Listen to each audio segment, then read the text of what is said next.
Hey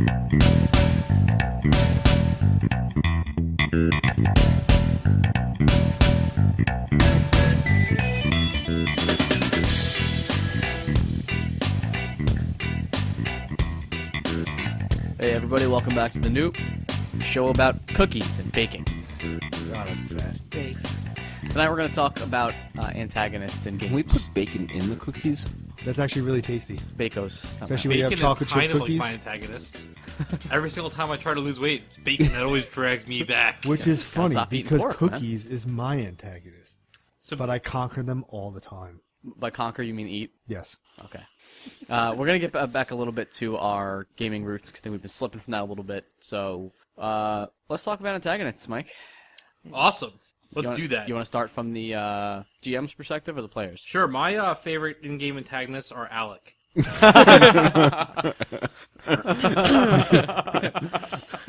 Okay.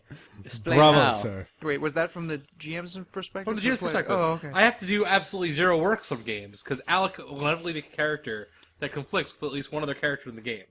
I don't know what you're talking about.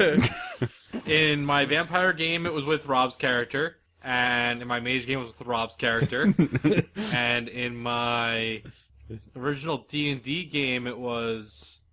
Himself. No, No, it was wasn't Rob. I came in late. Rob's character was only in the game for like 2 sessions, and it started there. But it was actually with Jared's character. Was it? Yeah. Yeah, Rapier and his brother, and it's goody two shoes brother. Let me guess, Alec was the goody two-shoes? I sure as hell wasn't. You you wielded were like a bad. flaming chain or something like that, didn't you? A flaming spiked chain. Oh, okay. Yeah. Just Yeah, make you and me were bad in that game. It was Wait. bad news bears. So- Anybody who wields a flaming spike chain, you know they're not on the good path. You had spike armor, too. Yeah, he did spiked armor. Did he go around and hug people? Yes. Yes. In a way, yeah.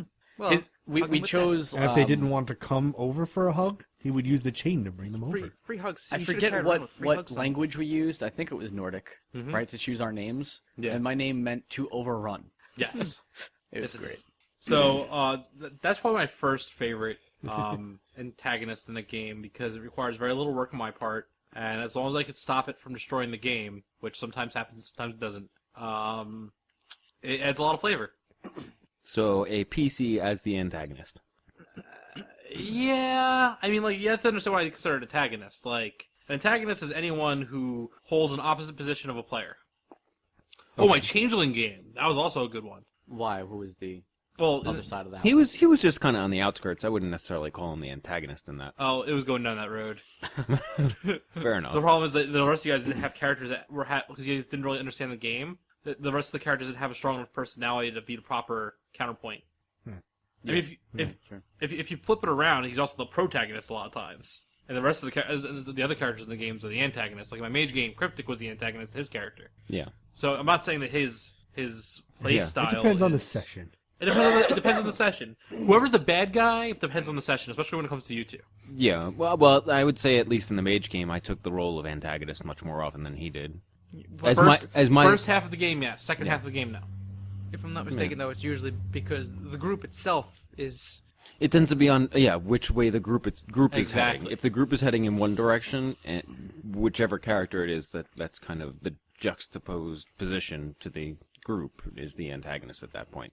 I mean, the only problem with that was I wasn't good enough at that point to manage it so that it wouldn't be a detriment to the game at its points. Oh, it wasn't a detriment to the game. At points. Not saying overall. Saying certain sessions. Well, sometimes when you have players that are, arguing in character for like 4 hours, it does slow things down a bit. It might Yeah, slow we've them down, talked but it about kept... that before. But it's not just that. It's also like making sure there's enough of a binding aspect of the characters where they don't start turning to side characters as their primary group.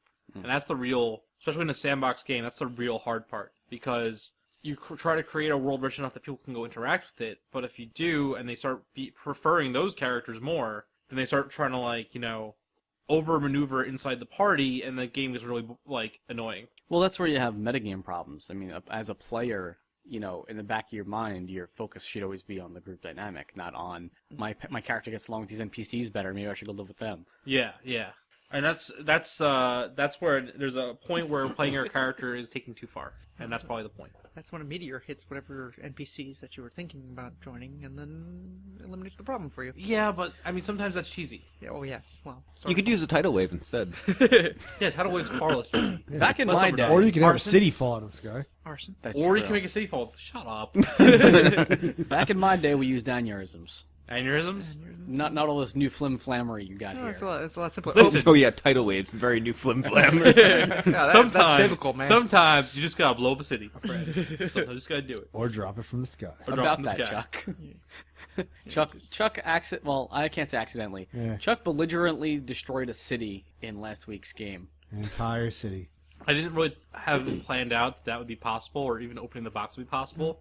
But I figured that his creative efforts of trying to win the battle by opening a box that was supposed to contain god power should have some sort of effect. Oh, in effect, it did. Yeah. Yeah. All over the eastern seaboard I just- Northern. and I southern. just couldn't quite figure out what I wanted it to do, but my brain instantly went to destroy the city. Because of how Well, I've it's been Chuck, saying so something has to get destroyed. Something's gotta get destroyed. It can't just work like he wants it to, and it can't just not work because that'd be cheesy. But Actually, you were trying to get me to throw it out the window. You were trying to convince him to throw it out the window. You were It would have been enticing a him with nuclear it. bomb at that point. yes, that would probably have ended the game, but it would have been interesting. Yeah, great. Almost And did. this is why Chuck. You is fail not and the allowed near world box. dies. Congratulations. Reroll. Game over. Game over. No, my favorite antagonists from GM created antagonists are characters who aren't clear cut villains. The ones that skirt the line between good and bad. No, Do you no, mean no. like- you I mean believe- like- I mean people who just disagree with you. Like they could be the greatest person on the face of the planet, but if they disagree with you, they disagree with you. Oh, so like. You mean like say the a cloak cop and or dagger whatever. bad guys, or like What's that? you mean like the cloak and dagger? It's like they're nice to your face, but you No, realize they're actually no. No, I just he's- mean like let's say you're playing a Vampire. No, let's say you're playing what was that character you played in my mage game again? Khan, right? Yeah. So you're playing Khan, and your character, has some gang past, blah blah blah blah, and he runs into a cop who's pro-reform. So every single time your character is out doing his thing, this cop is like trying to come over and help you change your life and shit. Like he doesn't know you're a mage; he just thinks you're some guy who's like suffering and a criminal. You know what I'm saying? Yeah. So he's like trying to get you to get your GED. Meanwhile, you're trying to save the fucking world. That can be really annoying. Okay. I'm Especially- sure GED could open up some doors for saving the world. Not if you're a mage who knows that GEDs are all lies. Lies. Everything is a No, lie.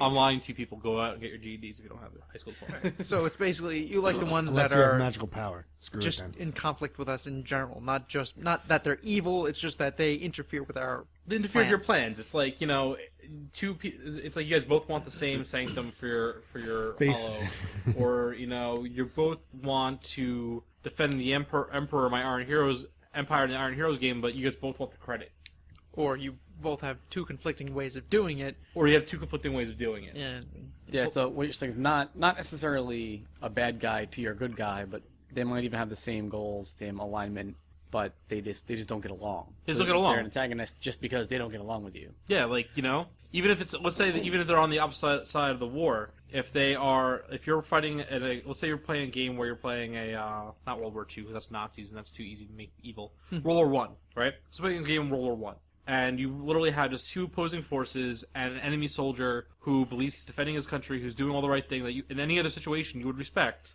but he's fighting on the opposite side of you. That's my ideal kind of antagonist. It's somebody that if you have to kill, you'd feel bad about it. Okay. So you like making us feel bad? No, it's just not making. Yeah, you do. You No, like no, some no, inspiring no. It's about emotion. the choice. It's about making you think. It's about making you think about the choice not being like, this be monster I must kill. Look at that giant spider, let me slash it to pieces. and then you realize Giant it has like spiders 600 have, kids at home, and Giant it's got a spiders have family personalities too. feed. Yeah, they got a wife and kid. Or Even flame something like elementals have, good and evil. Yeah, but most of the time D&D, do you really even... No, most players don't even think about the alignment No. system. They just go in and monster kill. Yeah, like... You're worth Like, 3,000 if you're- experience points. You're mine. It's like if someone told you that there was a treasure at the other end of this nation of bumblebees... And you Give just me went- your gold, And bumblebees. you just slaughtered all the bumblebees in order to get their gold. That would be screwed up. We did that. Oh, yeah, that's right. We did do that. Oh, wait, no, you did that. I didn't know they were not evil. because we were playing. Jay's game. When was this? You get what? Jack. You know what? There were monsters, and it's like they're monsters. Obviously, they're evil. Well, the thing is, they're not monsters. They're giant bees. I assume bees are mindless. Giant bees are probably giant mindless. So I just went and took what I had to take. Please, we're only trying to make our honey. Because an elf told you, and elves are always chaotic good, right? Well played, sir. Anyway, so I like really as a GM, I really like playing those antagonists because they're difficult to. Because one, they can be won over into allies, which is bonus, and two, because like if you handle it differently, if you're not just fighting them, they can be flipped. And two, because they're a little bit more fun, they're a little bit more rich. Whereas compared to like the White Witch in my Iron Heroes game, who's literally just like, I want to destroy the Empire, and running around doing bad things, Yeah, but destroying the Empire is not always a bad thing. Sometimes you're the rebel forces, and destroying the Empire is a very noble deed. In her mind, she is the rebel forces. Well, This is true. She kind of wants to make herself a god, so It's a good thing we don't have a Not shaft. a bad thing, depending on how much of it, Maybe she'd be a very nice god. Yes, maybe. But she's kind of trying to unleash God. That was a bad Star Wars reference, Jared. What? Us having a shaft? Yes. That's Star Trek. Well, every Empire has a shaft. What? Conversation dead. Anyway, and if I had to pick one antagonist from all my games, it would be Alex's brother from my mage game, who for the entire game everyone assumed was the enemy until he like destroyed. Okay, so in Mage there's this antagonist group called the Seers of the Throne, and he was part of the Seers of the Throne. And then there was a revealing moment after like 40 game sessions of him being present where Bill just started killing his friends, his supposed friends, in order to save the player characters. And that was like one of my favorite moments as a GM, because I was planning it for like 30 games. Actually longer than that. Well, because not only did he do that, but he spent the previous 30 sessions actually killing people that we cared about. Yes. So that's why we were like, fuck this guy, we're going to kill him. And then all of a sudden he blows away his friends to save us. Yeah. Because we were dead. It was longer than that, actually. It was actually probably more like 60 games. Something like 2 years of playtime. Yeah, it was a long time. That was one hell of a build-up. Yeah, I had that scene written in from the moment the game started. Now, what do you think of, like, campaign-long antagonists? Like, you can't have a flippable character as the main bad guy, right? Because then you just kind of accidentally end the campaign. Well, no, because there's always new antagonists, right? So you're telling me if He-Man and Skeletor became buddies, there'd be another guy to come fight? Yeah. Hey, all right. Picture this as Dragon Ball Z. Defeat one bad guy, there's always going to be somebody else coming around. I was actually thinking supernatural. Stop the devil. Oh, Leviathans. I stopped watching that show once the Angels and Demons got involved. Why? That was the best part. No, I thought that's when I'd rather have the Monster of the Week format. They went back to that after they took care of the whole Lucifer I just situation. didn't like the whole metaverse explain thing. I'd like the better one. It was like kind of like vague mysteries. Oh, it was amazing up until the end of season 5. Then it felt crap. Now it's more like a CW show again, just kind of week to week. A couple of guys driving around, drinking beers, that whole thing. Are they still whining at each other the entire time? I only watched one episode, but yeah. Yeah, I can't watch it then. Yeah. Once they started whining, it was over for me. Sammy, what's up with you? Sammy, Sammy, are you okay? I know that like I went to hell and stuff, but are you okay? Went to hell twice. Yeah, that's a great show, though. Anyway, no, because you can do it. Because like, let's say, okay, my mage game, right? There was the antagonist of the rabbi. He was an antagonist for like half the game. I was friends with him the whole time. Not really. Not really. He was screwing you guys over like half the game. No, but like face to face, we were friends. You guys were friendly. Yeah, I would not have considered him a We friend. talked about things. Obviously, Personal things. Jared considered him a friend. Okay. That's the way it is. I never considered him a true enemy during the game. See, So, that's- as you were saying, though, Mike, I mean, with him being an enemy half the game, though? well, you're talking about if you. Just trying to finish out our point here. That's Oh, all. if you finish the game, if you flip an enemy at the end of the game, that's the end of the game. But if that's the entire game, then that's the conclusion. You won. We didn't flip the rabbi, though. No, but if you did, I'm He saying. says making a point. Your point was your main point was that if you have an enemy the entire game and they're flippable, and then you flip them and they agree with you, then haven't you won? You won. Congratulations. Yeah. It's just a matter of putting the climax in there properly. Like, oh, we flipped him. Oh, but there's still an explosion about to happen. Let's go stop that from happening together. That's kind of what happened with that game with the rabbi, because it was the rabbi and then the other guy was the Mandarin. And it was basically the two, unstoppable force and immovable object, and then we were kind of on the sideline trying to manage it. We thought they were all enemies, and then by the end of the game, we weren't really enemies with the rabbi. We helped him kill the Mandarin. You killed the Mandarin. He helped you kill the Mandarin, but he died. Yeah, the rabbi died. Yeah, but we were fighting on the same side at that point. The Mandarin killed the rabbi, did not? Or the Mandarin's forces? The Mandarin's forces did, but his actions enabled you to kill the Mandarin. What actions? I just remember stabbing him. He just gave you information and also had his men come and help you. Okay, that was a very anticlimactic end to a game. I think it was me and Alec fought him hand Yeah, to my hand, character and- wasn't even present. Yeah, I forget how it happened, but we just we got the information, immediately went there. It was time sensitive. No, you didn't. You were actually out scouting, I believe it was, and you saw him. You decided to engage. Is that what happened? Yeah. You decided to engage Without calling anybody. without call or getting backup, to come help you. I'm sure we texted or something. No. No, we just went after him. I was Two of sitting. you, and I said, "Are you going?" I actually specifically asked you, "Are you going to contact the rest of the cabal?" Because at that point they could teleport, so it wasn't like they're gonna have to wait that long. And they 'Cause were like, I was- "No, we're gonna do it." I was at the compound with literally an army at our hand. Oh yeah, we were building an army of mages. That's right.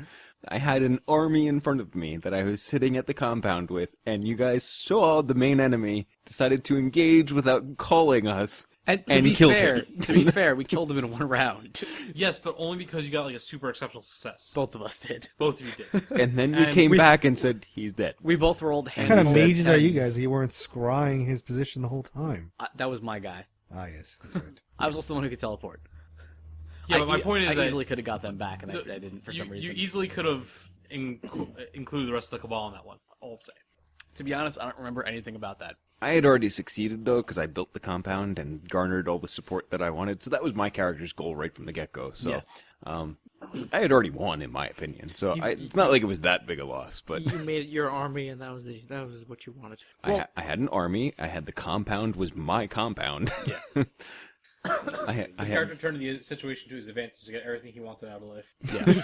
had pretty much. Oh, this is right. Come with me. Yeah, but the point Work of that together with of that campaign wasn't, our decision as a cabal wasn't just let's go kill the Mandarin. It was let's Rebuild flip the the Concilium. political Yeah. situation. So we overthrew a decades-old Concilium, redid the whole political system in the city. Well, it's not like we really overthrew it. It kind of crumbled on its own, and then we rebuilt it. No, we finished it off.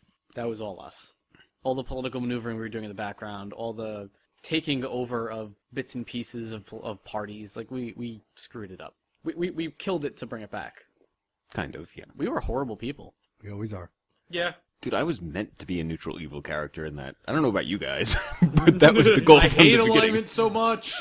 We just did what we had to do to get our goal. For all you gamers out there, I just want to let you know, I think alignment is the biggest load of bullshit that's ever been created for a gaming system. We did a whole show about Yeah, that. Mike, that was they know. our first episode, wasn't it? It was, but it's almost unlistenable now if you go back and listen to it with the sound Oh, quality. because the sound quality was shit. Actually, 0, 1, 2, and 3 were pretty good. 4 through 13 are crap. Or no, look at doing a new 4 through 13, but whatever. Well, at this point, it would take more effort to do that than to just record the shows over again. That's what I'm saying. Is We should revisit those topics. topics. Yeah. Yeah, but Yeah, I'm I'm not going to go into another whole rant about alignment. But needless to say, it's a bullshit. Yes, you will. Shut up. At some point tonight. It might not be during the podcast, but at some point tonight, Mike is going to say something, some offhand remark out of the side of his mouth while looking at me. Oh, that guy, he would have been awful good. You know it's coming, don't lie. It's true. It's true. I like using alignment as a reference, at least. That's because you're Yeah. stupid. No, it's because it makes sense. Most people do fit into one of the 9 alignments. It doesn't mean all No, of their... no, they don't. They do. It doesn't mean that every action they take will be based on it, but... This no. is true, except I don't it's like- really not true. I don't like alignments because regardless if I'm lawful, neutral, I'm always chaotic. Well, you just suck at role-playing. That's because you are chaotic, Chuck. You are. I'm gonna play a lawful good character. I'm gonna do this. That's kind of chaotic. Yeah, whatever. I'm playing a lawful good paladin. Second night of the game. All right, I'm gonna go break this guy's leg because he won't give me what I need. No, don't do that. Too late. I already rolled. You say something? By the way, I rolled a 28. Did I completely snap it, or is it just a fracture? Well, Chuck's characters all show a good slow drip into corruption. So my favorite antagonist is Chuck. I'm thinking about last game. Yeah, that was. That's. You have to defend No, the world against from a Chuck. player's perspective, and this is purely from a player, not the character.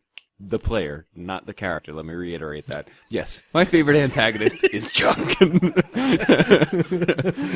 Because I'm that player that meticulously plans out what his long-term goals are, and then Chuck plays a session. Things change pretty quickly at that point. And the entire world can change at the drop of a box. Chuck makes a snap decision, and then whatever you wanted, just... That wasn't a snap decision. He heard about the box's existence, and he thought, I need to break that box open. Not gonna lie, as soon as he said she has a box in her hand, I'm like, I want that box. which does explain why Chuck tried to shoot the box out of her hands with an arrow. See, when he said she has a box in her hands, I thought that's very inappropriate for a throne room. Or is it? Oh, Jared. I need a rim shot. No. Yeah. Yeah, you get a wah, wah, wah. We should get that keyboard out and hook up the sound effects to it. We really should. I think we would lose a lot of listeners for that one. We'd also gain a lot of really stupid listeners for that one. Anyone who listens to any radio station ever, basically. It's Dingo in the Baby. I was gonna say, what is a dingo in the baby? A dingo ate my baby. So, Chuck's your favorite antagonist, huh? As a player. As a character, I mean, from a character standpoint, I've certainly had others. But Yeah, as a player, though, Chuck is the perfect antithesis to me. I mean, when it comes to in-character, yes. I mean, Alec has been my antagonist in many occasions, as we've discussed, because we just plan characters that have opposing viewpoints, and Seemingly on purpose all the time, no matter what game we're playing. but you know what though, it makes it interesting though. Not With no, always. like Sometimes it's you guys not. don't even talk, right? It's like you guys sit down. We're about to play the game, and it just so happens that you're both opposites. You don't plan it out, right? You don't even discuss. Hey, I was thinking about doing this. No, we don't. It just always happens. That's and you guys are one of the opposite. reasons why Mike forces us to sit down as a group now to make characters. Well, the other problem is too that Alec and I are also just very alike as far as personality-wise goes. Yes, as I discovered to my utter horror, this trip, they are far more alike than I ever thought. The trip of death. Yeah, The Trip of Death. Mike, Alec, and I went backpacking not this past weekend, but the one before, and yeah, Mike thinks we nearly died. I'm pretty sure you did. I got the same story from Alec, so. Yeah, I told them everything pretty much as it happened, and everyone pretty much agrees that we were stupid. I never said you were stupid. I just said you almost died. Foolhardy, maybe. Rob hates Reckless. Rob hates admitting mistakes, and he also hates like agreeing with you. So the best way to get him to do something, I've always said, is to tell him that he can't do it, which is really, really like, He's like, you're just trying to get me to do it. I'll do it. oh, do it. but not Challenge accepted. because you want me to. No, but I think I should have been like, I bet we couldn't turn back now. I think when you're sitting on a mountain and you're freezing and you're looking at the sun and saying, if that sun sets, we're dead. I think you may have taken on a little too much of a hike.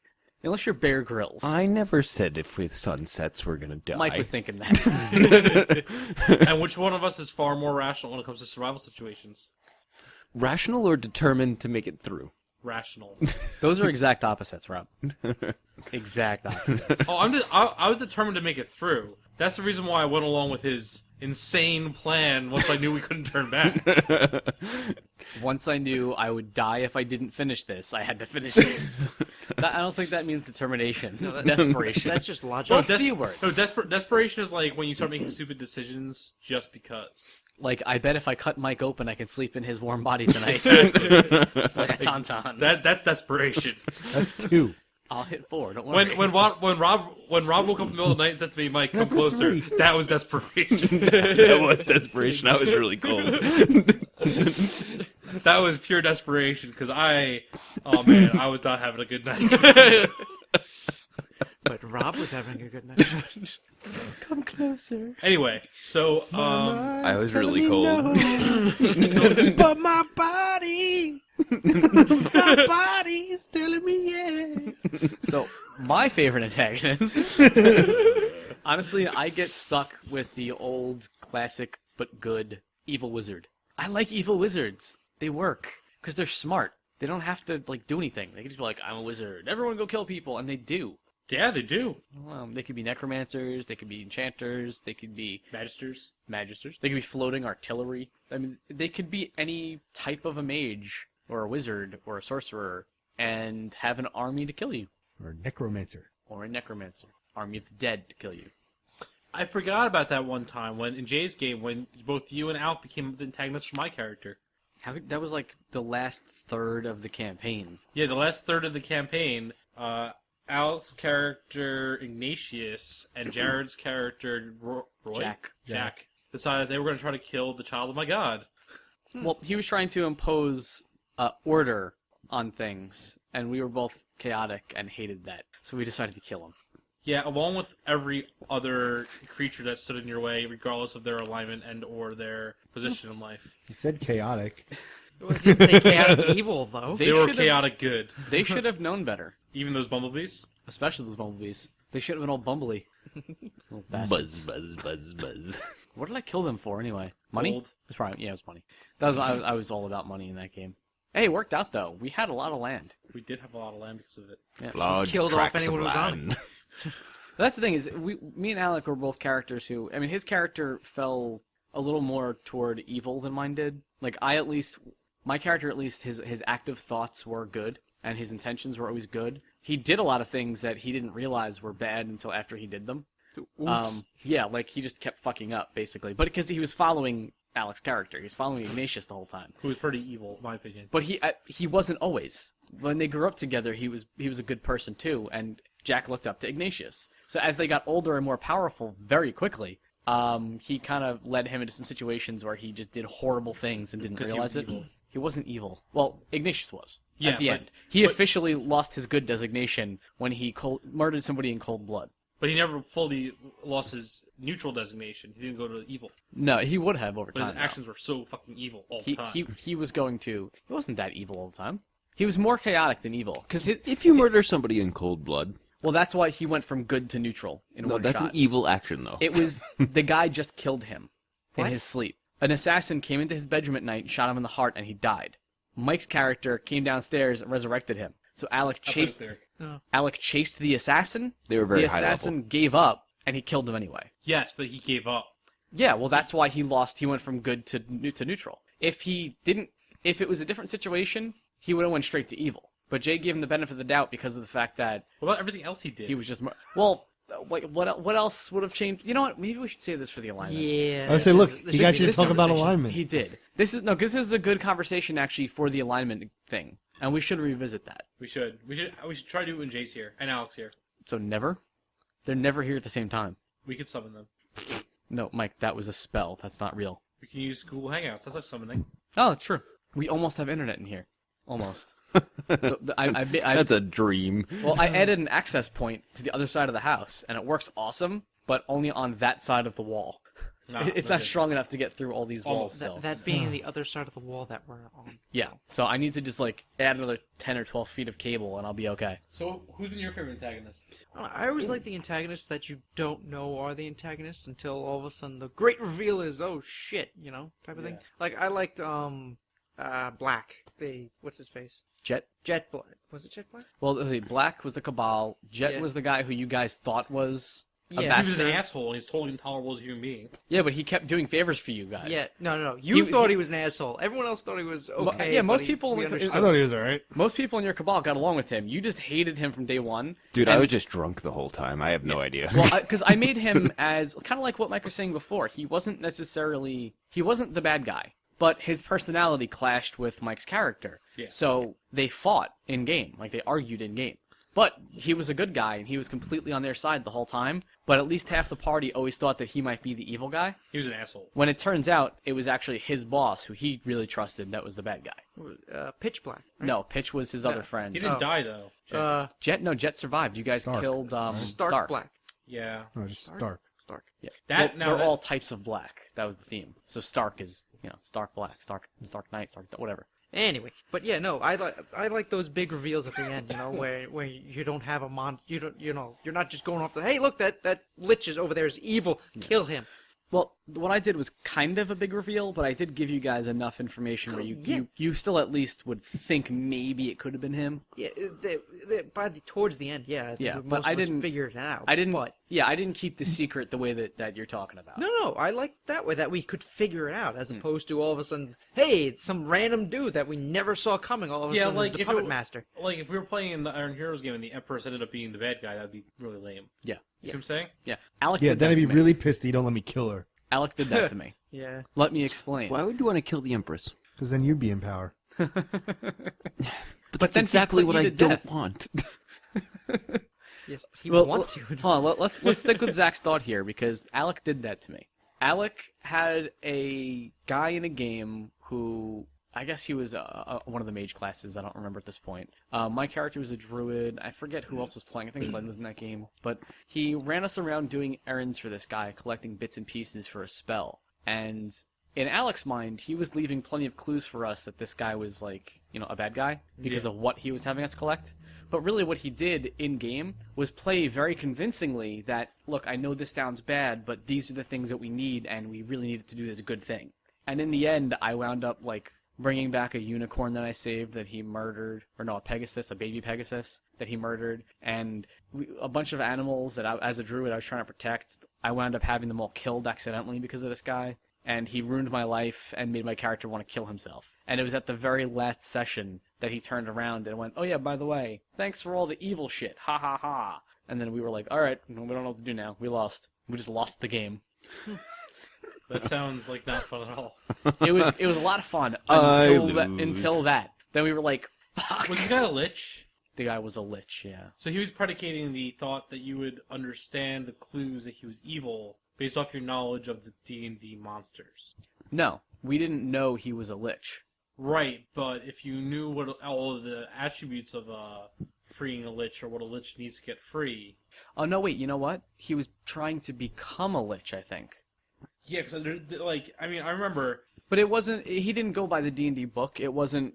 These are the items you need to do this. Because I don't think there really is an official Dungeons and Dragons. Back in the day. Not in the system we were playing. But it wasn't a main book. It was probably some offshoot random thing. If you want to make your characters a lich, you can do this. Yeah.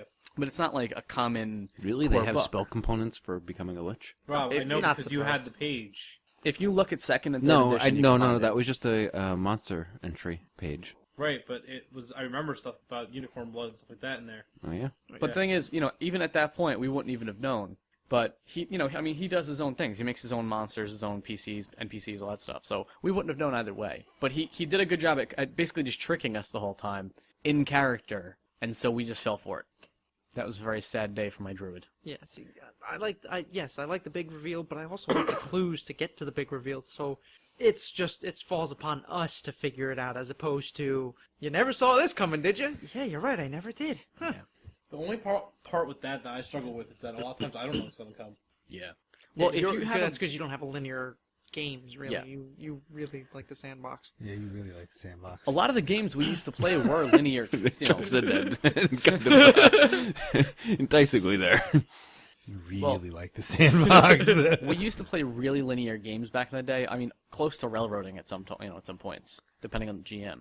But the problem I always had as a player and as a GM at that point was, the difference between what the GM knows, what he gives out in the story and clues, and what the players actually pick up. There's always 3 different versions of what's going on if you go by that. And that's probably the most frustrating thing as a GM, just to say, listen, you guys are supposed to know this, this, and this, but you don't. Wait, he's black? Yeah. Well, that's just silliness. That was plain silliness. Chuck and I were talking the other day, and we may have resolved that issue, though. What? That was still an open issue? I didn't know we had that ticket open. No, how to not avoid things like that in the future. Oh, more often character descriptions. I'm also thinking about getting a whiteboard or a corkboard to have a character map. I am getting a whiteboard in here. That's a very good idea. That would A help. whiteboard for character map in your game room. So then we can look up and like, oh, that's your name. All right. Yeah. So and that way I can do things like put Cabal names up and put little notes on them so you guys remember who they are. So what you're saying is you're tired of losing your notes. You want to put it on the wall. Now I have my notes on the internet. My notes are on Obsidian Portal now, and that works out just fine. Mm-hmm. It's more of a matter of In-game reference. kind of in-game thing. reference because you guys don't go on Obsidian Portal often. No. Yeah. I only go when you tell me there's an update. Yes. Yeah. Or if I have to update my character or something. So since you guys don't go often, having a in-room character map not only gives me 2 points in case the internet's not working or the power's not working properly or something like that, but also allows you guys just to look up and get it on game night because. Well, that could be useful for in-game stuff because when we're playing a character and we're trying to keep track of, let's say, 254 NPCs in a city, it's hard for us to stop and think. When you say, hey, It's happened. you're trying to figure out this puzzle, we can actually look up and say, who do I know? Yes. And what, you can That's look certainly those a good idea. names and remember, oh, I can talk to that guy. Yeah. And that way, it's less of me feeding you information sometimes, and more of you just be able to look up. It should also help Chuck Yeah. because Chuck doesn't pay attention to any of that shit, but if it's in front of him, he'll be able to reference it. Yes. So It's a Chuck sheet. we're thinking about a whiteboard and a corkboard. A whiteboard, write things out and draw relationship lines, and a corkboard just to have. So you could put the pins in it and tie the ropes to them and put them to each other and make that big weird I was- thing. I was just thinking sheets of paper with Just- like. Yeah, so I can take a Cabal and put the front sheet of the Cabal with the names of the characters and the symbol, and then have individual character sheets underneath it if I want to and stuff like and that. like have their blood type and their sign and that stuff on it. No, Is this you an asshole. anime? This is an anime. Just like a picture of the character, what their name, their status is in the city, and what information you know about them. We have to be careful though, because we don't want it to be too intricate looking. So if someone ever comes in here, they don't think it's some sort of like a terrorist plot list. Especially if we're playing the New York game and it's got like a map of New York, little Little dots of dots what's getting on. blown up, and No, we just need to put a curtain in front of it. That's Make all. that boom. you know what? That'll be good if we put a whiteboard right in that corner there. We'll cover that window so we have less sunlight in here. It can be more like a cave. In the man cave. I actually had an idea for that. Not to revert here or anything, but I've been sitting here thinking about antagonists and what my favorite. Why? I thought it was me. What does that have to do It's with anything? me. well, as far as You're way off topic. shut up, Jared. As far as my favorite player antagonist goes, it is me. I enjoy being the antagonist. I know you do. What do you? Oh, I'm pointing at soda. I was trying to have. Apparently Jared's hand me thirsty. soda. So, I'm very thirsty. no, I enjoy playing the antagonist within the game as a player character, going along with the party, but also being the antagonist at the same time. Why are you a bastard? Yeah, you like being the bastard. Being See, a jackass. the problem is that you all enjoy that. I don't. I don't enjoy being an antagonist. name one of my characters that was an antagonist. I usually try to go with the party. I just do something that ends up stupid. Okay. Hand me that, you son of a bitch. So, to some degree, both Zach and Rob enjoy that. You two are just dumb. Yeah, pretty much. Why am I dumb? I don't know. I just like insulting. No. I do admit that every once in a while I like to do something I normally wouldn't do. If you're going to insult real me, you life? can at least say something like, Jared, your good looks make it hard to look at you. That would be a good insult. Now you're dumb. Yes. Oh. Harsh. Harshing my buzz, man. I mean, yes. What? Half the fun is going slightly against the grain. But it's like there's against the grain and there's insanely against the grain. No, I like to do it in a manner that's not going to Like what? to split the Yeah. group. What the hell? Your original concept for your next mage character was to be somebody who wanted to destroy the world. It happens. So he wanted to be the Messiah. Yeah. Yeah, exactly my point. He Okay, wants I to didn't raise the actually people. I make want to that end the world. character. No. Yeah, no, because you he didn't. immediately threw it out the No, window. but you know what? It would have been okay if he played a character, not that character, but if he played a character that, was slowly turning into someone that could be considered the Messiah. That would be okay game mechanics-wise, as long as the rest of the group was willing to say, maybe this is a sign from our God. Yeah, maybe. But unfortunately it's Rob, so it'd be like stupid from the very beginning. Oh, come on. Oh, harsh. Well, okay, if you were going to play a character who's going to be the Messiah, right? In a mage game, in a modern New York game, what would you be doing? Honestly, he would actually probably be very reserved. Pimp. Pimp. He'd be a pimp. Yeah, Totally pimp. A reserved pimp. Think about it. No. yeah. No, I play strong silent types. Well, no. Oh, fuck. Yeah, no. When it I don't comes... talk at all. Blah, blah, blah, blah, blah, blah, blah, blah, blah. Wait, hold on. Let's not rip on Rob for this. Rob's current character is charisma based. Okay, that's fine. Yeah. What was your last character? All right, hold on. Wait, no, what was your last character? Considering I've had to play the leader of the group the last couple of games, Hey, not that's next a different game. story. I already put my hand up for that one. All right, so you put your hand up for that one. I get to go back to being not very, verbose. No, actually, I'm gonna have to call on you to do a lot of speaking for me. No. I order you to speak for me. The last 2 games I played the verbal, talk to everyone character. Well, 2 out of 3. When you were in my game, you were the big dumb guy. Who still talk to everybody. Yeah, he still talked to everyone. Yeah, but it wasn't intelligent conversation. It was And like, it did nothing to advance I the like plot the movie or Rocky. their The any movie goals. Rocky is good. Have you seen the movie Rocky? It was just entertaining. That's all it was. Unless Rob all of a sudden was like, wait a second, this is not a good idea. How can I say this stupidly? Let me take a few drinks of beer, and now we are good. I had a couple wise comments in that game, though. Well, there were also a few times where he's had to say, "Wait a minute, no, I can't say that. That's too intelligent." Look at that rainbow. You want to play beer pong? Like, no. I got beer.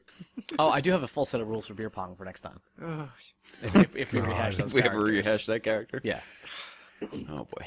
But you guys didn't die in that game, so. No. So anyway, We going actually back saw to it. the whole Messiah and strong silent character type, What about antagonists? Cryptic was not a very verbose character whatsoever. Yeah, he was. No, he wasn't. Chris talked a lot, dude. My characters don't talk a lot. That's They- because they you're eventually- sleeping, Chuck. Quiet. Yeah, They eventually yell at something and blow because shit you wake up and start being loud and then they go back to being quiet. when you're sleeping. Like a narcoleptic crazy guy. It's like, bombs kill blow. What's going on? That's I don't not know. funny. Let's do that thing over there. That'll big explosion if you do that. Yeah, it sounds good. Let's go. All right, then done. Cool. That's not funny. Narcolepsy is a serious condition which we should not Anyway, make fun of. as a player, I enjoy being the antagonist. Period. End of story. You know what antagonists I find I don't enjoy are a lot of my antagonists that I make that end up being modeled off anime characters. All of them? So most Aren't of the all things, of your characters modeled off? No, it's most of the things that come out of Mike's imagination. It's something from anime minus tentacles, usually. That is not totally true. Sometimes there are tentacles. There is. No, but like in my mage game, like one of the worst antagonists I created was a group of Tremere who were all based off the Atsuki from Naruto, with not the powers, but just like the look.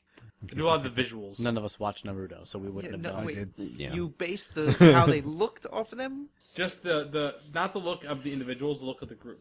Okay. Like with the long black cloaks and the how they all had the hoods up. And actually, one guy did look like Deidre.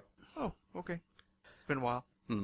Well, one of the good things about having a group of friends who don't necessarily watch anime or don't read the same books as you or, like the same, fiction and fantasy stuff, if you're a GM running a game for people like that, you can pretty much just use everything that's already been done, like word for word. You can just run a game that's the Fifth Element and no one would know. I mean, I did it to you guys once before any of you ever played Shining Force. I ran a whole campaign of Shining Force, and you guys, even the cities were the same name. You guys had no idea. Which game was that? It was one of the first D&D games I ran with the current group, minus Zach. He wasn't there for that yet. Aw. Was that the one with where Phil and Rob came in where we were playing the ninjas? It might have been.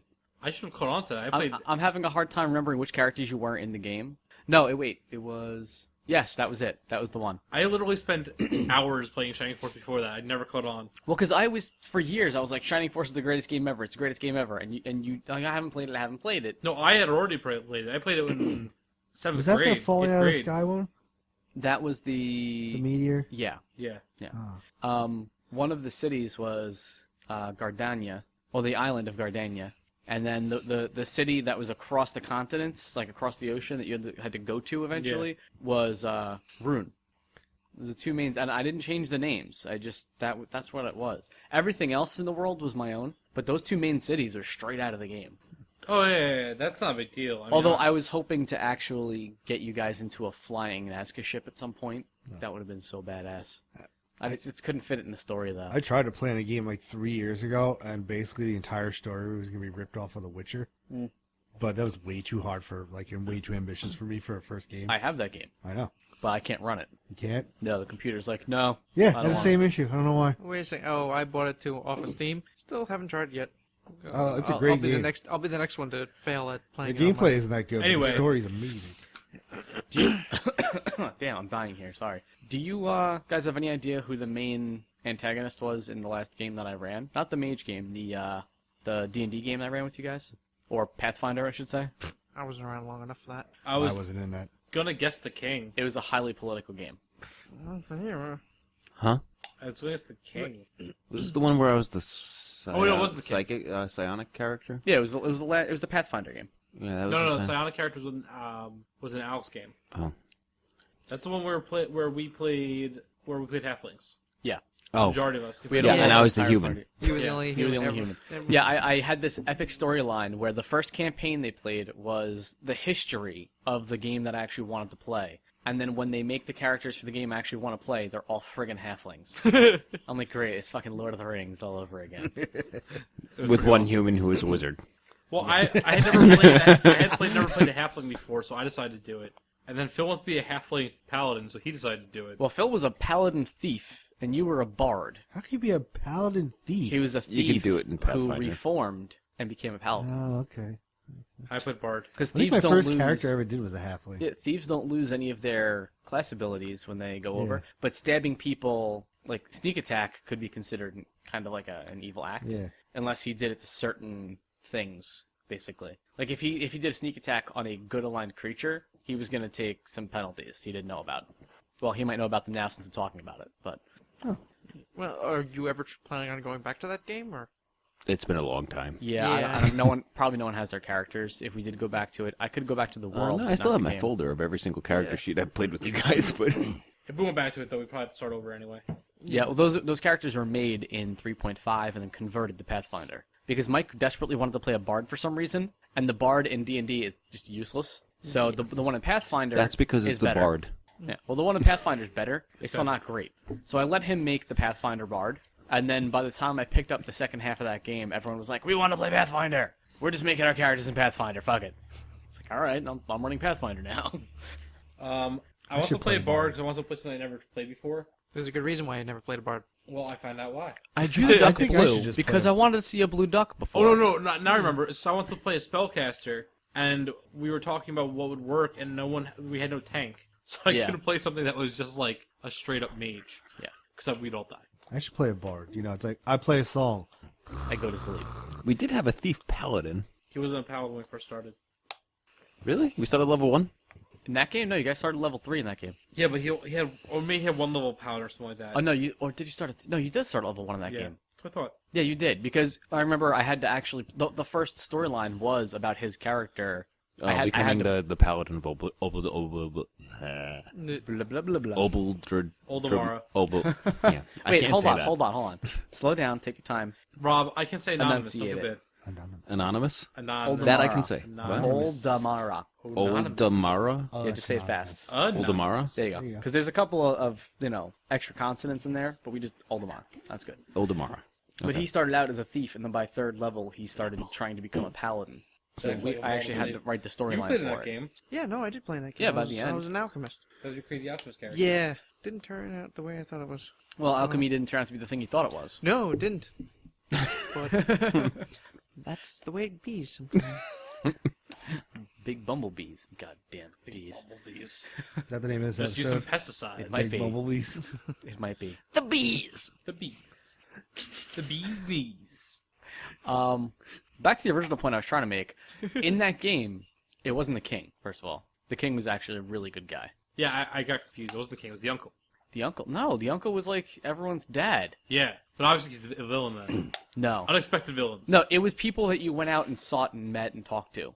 Like, obviously, one of the politicians there is one of the big bad guys. Okay. And you guys were talking to all of them and trying to decide who you're going to work for. Yep. So, Did we end up working for him? you worked for all of them. You went house to house meeting them. Each of them asked you to do something, and you agreed to do all of it. And we pulled it off. No, you stopped like halfway. Okay, we got bored. Whatever. The game ended. That's all. I got tired of running. I know you do that a lot. It's really because when I write games, I write a lot of in-depth stuff, and it's hard for me to keep up with the writing week to week. And so eventually it comes to a point where I'm trying to write the game right before we do it, and then it just doesn't work out. Because then, I have this big overarching design with, like, some duct tape on the end here. It doesn't work. Duct tape works on everything. It should. That's a bad example. Sometimes I just change things Scotch halfway through the tape. game. There you go. That's better.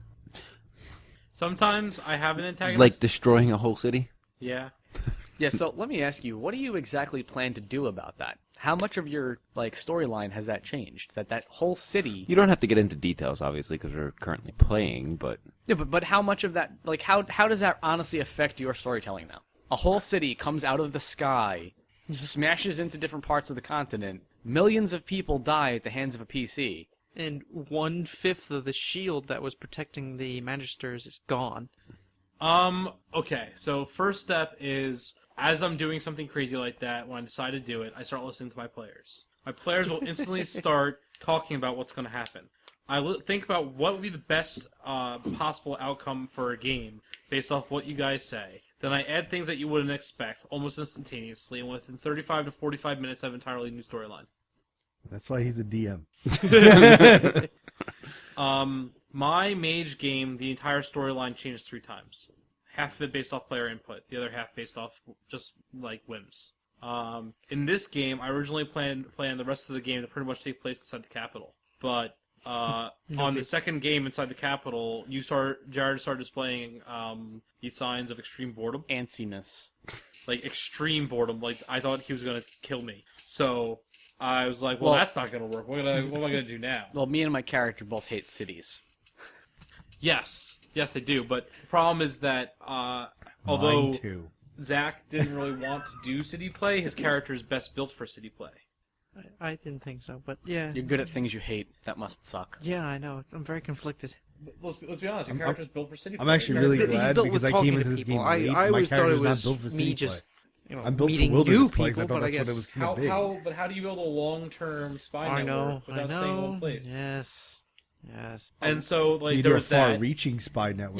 Yeah, but having it's just not a very strong one. having a spy network in the capital where there's already a spy master that has a spy network. It's kind of redundant. But Yeah. even so, the idea was if you move to the regions around the capital in a much tighter circle than a epic adventure game, you can build a much wider network, and you can build your own network. Yeah, but you didn't make that an option. You said, do you guys want to stay here or travel to far-off lands? You didn't say, do you want to stay here or, I don't know, maybe go a couple towns over.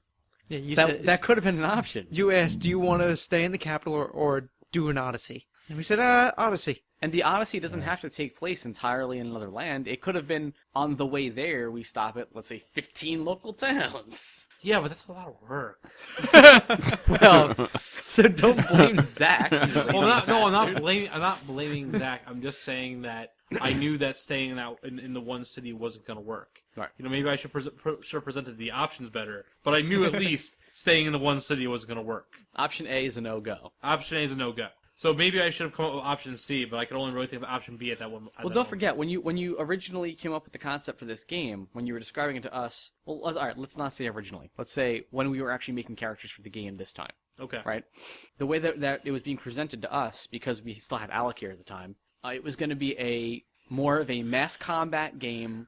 There's 2 wars going on, so we'd be in the front lines, we'd be commanders, and so... That I know maybe it's not the same thing for Rob because he had his character already, but that's why I made my character the way I did, personality-wise and skills-wise, and so when the game turned out to be something else, my character doesn's have really any social skills, so the city's not great for him. But that's partially because the reason why the game had changed at that point is because while your character's a fighter, but he's not a warrior, he's not a soldier. No. And Al's character was kind of the linchpin in the whole Commander frontline thing. combat thing. Yeah, so when he left, he kind of took that with him. Yeah, and then basically I was left with fighters, because Rob, your character, and Jared's character are not designed, really, for frontline combat. They're designed for kind of guts and glory combat. Yes. They are very much more so adventurers than Roman legionnaires. Yeah. Yes. So then I was like, oh, now what? And then Zach joined, and Zach had a character based off your 2. So even more, it was like, oh, huh. And that's when I started listening to you guys and went, well, I guess werewolves works. Well, when in doubt, Go to the wolves. werewolves. When in doubt, werewolves. Well, honestly, that actually happened because I was like, well, I'm going to start building a world piece by piece then, because I was originally planning on really writing this whole frontline combat thing into the ground while I was building the world in more detail. Yeah, and then but I was see- like, okay, now I'm going to have to build this piece by piece. I'm going to make a goddess of the wilds, because that's easy. There's some wolves. Okay, that's cool. Oh, look, werewolves. Oh shit, this world's getting really big real quick. That's kind of how that happened. Well, because you didn't just go, all right, let me throw some wolves in here. They live in this area. You went, let's put in wolves, and now there's magic affecting them. So the magic's coming from this place, and well, the magic had to come from somewhere. So now there's gods, and the gods came from. You could just been like, hey, look, there's some wolves. Nah, I can't do that, man. That could have. No, that's The listen. wolves don't need a backstory, Mike. All wolves get a backstory, okay, man? It's not like Mr. and Mrs. Wolf Smith sitting in a cave going, gee, I'm glad we prayed to our goddess this morning. I can smell something I'm going to go kill. Let's get our magic on and go kill them. That's not how it goes. That's not how it goes, man. Wolves need a story, man. That right? actually sounds awesome. Can we play that game? We just did. You missed it. We killed them. Actually, no, you guys killed them. No, I mean I kinda want to just play the poked wolves. them. We could We do could that. play werewolf, No, I mean I just want to play a wolf. No, He we wants to be a can't. wolf. but it'd be so much fun. For everyone but Rob. I actually wouldn't mind playing a werewolf game. So, personally, Hey, I've never done it, so I'm okay. I really like going I'm back gonna to win, antagonists. Rob, one day. Going back to antagonists again, I like to have in my storylines at least like one major villain. Yeah. You know, one guy who's like clearly a villain somewhere, and then a couple of maybe gray area guys here and there. A couple of jackasses. Yeah, whether they're necessarily working for him or alongside him or in spite of him, that's changes, but. Usually at least one big baddie who's definitely, this guy is the opposite of you. Yeah, in my game, that's Black Emperor. And then I like to have a couple of, maybe middle management kind of guys, Okay. Yeah, Kind of totally. stuck there. They're not really going up in the ladder. Right. And those are the guys that you would, originally think is the bad guy because that's your power level. And then once you finally trump them, then you find out there's more guys. Or you knew about them the whole time, but this was the first step in getting to that other guy, Yeah. Like those epic kind of jaunts. See, I'm okay with that. I also like having, really epic...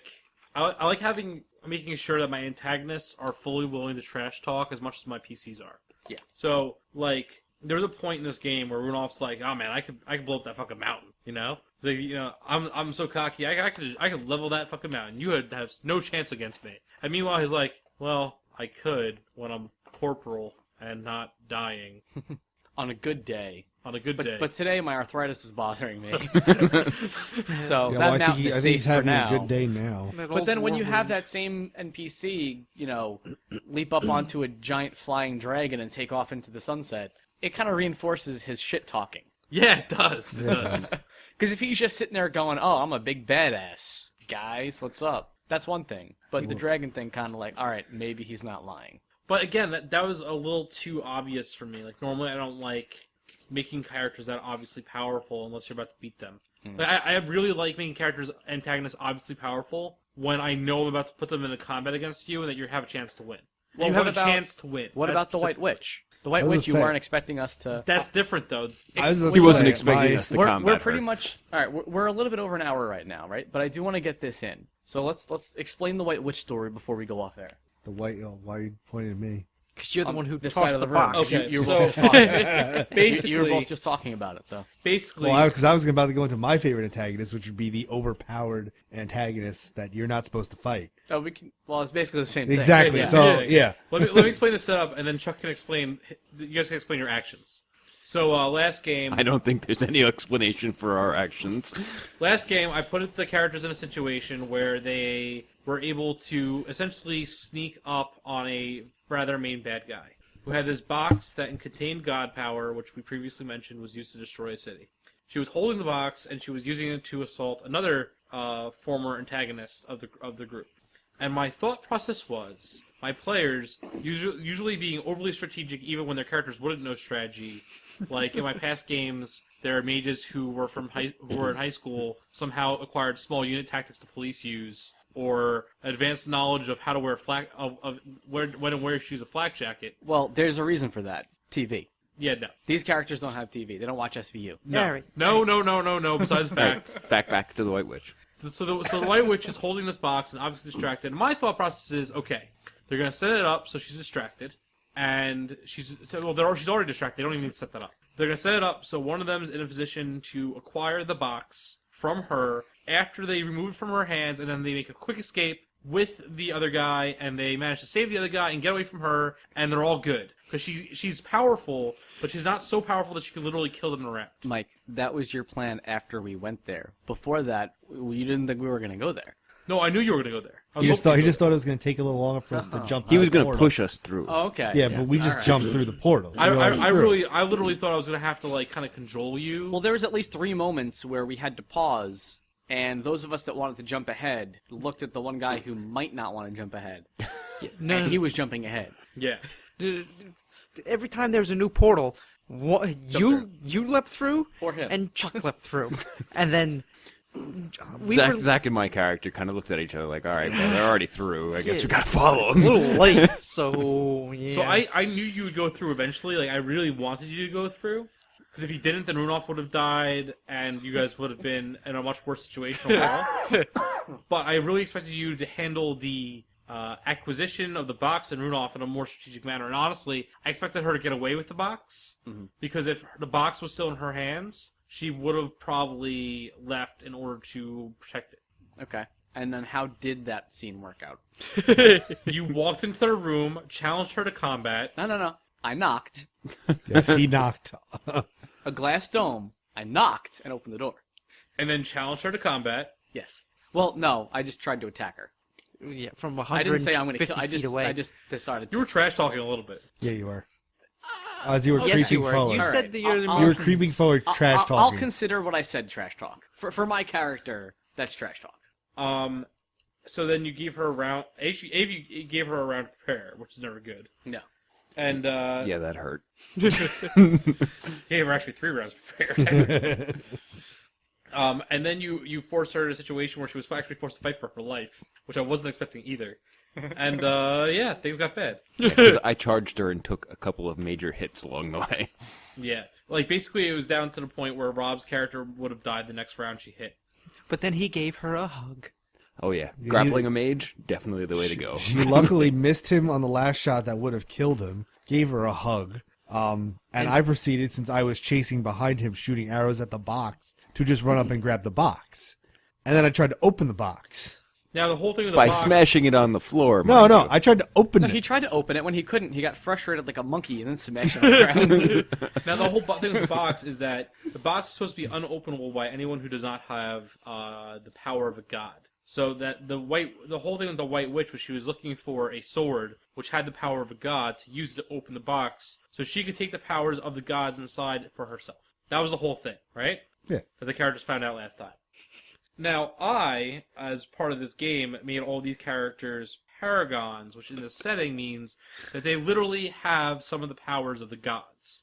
So having just explained to them how the boxes work, and the characters having the powers of gods, to tell Chuck he could not open the box felt to me cheap. Like it would have been like railroading, right?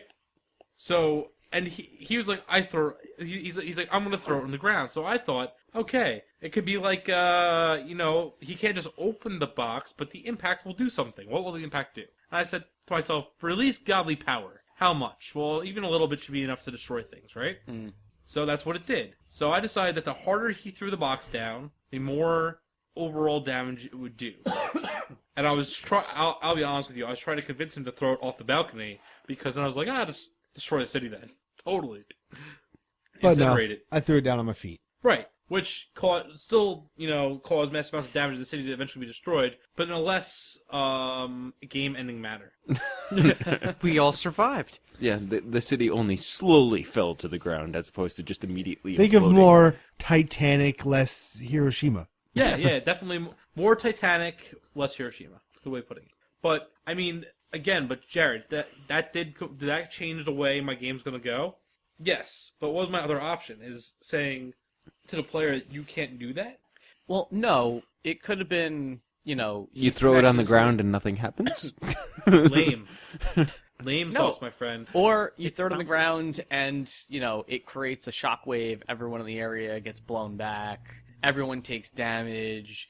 Part of the glass dome we're in obviously shatters, which it didn't, which is funny. That's kinda weird. But the immediate reaction was the city that you're in that somehow is magically flying just turns sideways and falls. I had this image. Let's be honest, Mike. you If did it the was Mike anybody thing. else who tried to do that, you just did that because it was me. No, that's not true. That's true. No, So we you did gotta- it because you're the one who puts us in those situations. Yeah, that's why. But what you gotta understand is the way my brain works, because I've consumed so much stuff that You go to involves extremes. nuclear style explosions. I mean, like when I was thinking about the city in my head looked like a blend of like a fantasy city and the factory from Final Fantasy IX, the floating factory from Final Fantasy IX. Because Rudolph is based off the villain from Final Fantasy IX, but I didn't play that much. I did, but I don't remember him. but basically that's what was in my head. So I'm picturing in my head this city being basically kept up by magic propellers, magically powered propellers, and I'm also picturing this thing as both a container for the gods and a power source. So I have like all an this EMP. stuff going on in my head, right? And then on top of that, most of the media I consume, when anything of great power is unleashed, there's pretty much a nuclear-style explosion.